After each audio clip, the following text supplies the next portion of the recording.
جه حضرت آدم را گوتنه صفی الله، جه حضرت ابراهیم را گوتنه خلیل الله،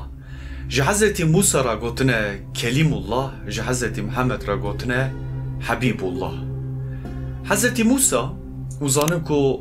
لطور سینا رب عالم را مقاملت که روشه که بچه تور سینا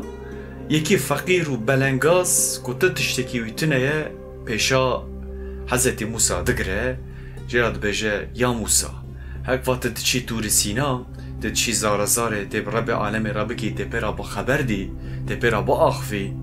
که حالم جرا بجه از فقیرم بلنگازم تشتکی متنه دعا بکه بلکی دعایت قبول بکه رب عالم و اجوی حال در کفه. حضرت موسی لید میره بجه تشت خوازی بجه والله از مال و مرد خوازم تشتکی متنه از جنز آدم رم نانه ایواره تنه کو از بخو دبیجه از یانا هرم از زارزاره بکم جبو رب عالم جبو ته لی ترسا کامل هیا او ترسی او کو ادبیجم کو رب عالم مال و ملک بدته رزق بدته ده شکر خونکی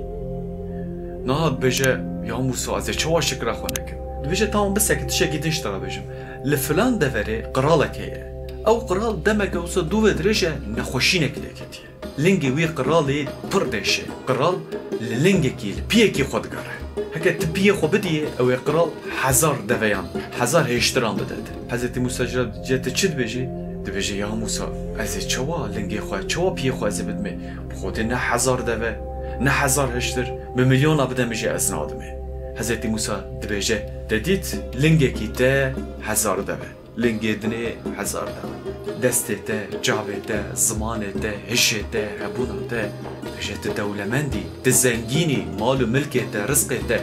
گلک هی چه بخوازم جه بجه یا موسی تحقلی و تو مفتاری من نظام بکو سایه من نظام بکو از دولمندم زنگینم لی از شکر خدا گلو هایام جه هیکو ام جه دولمندم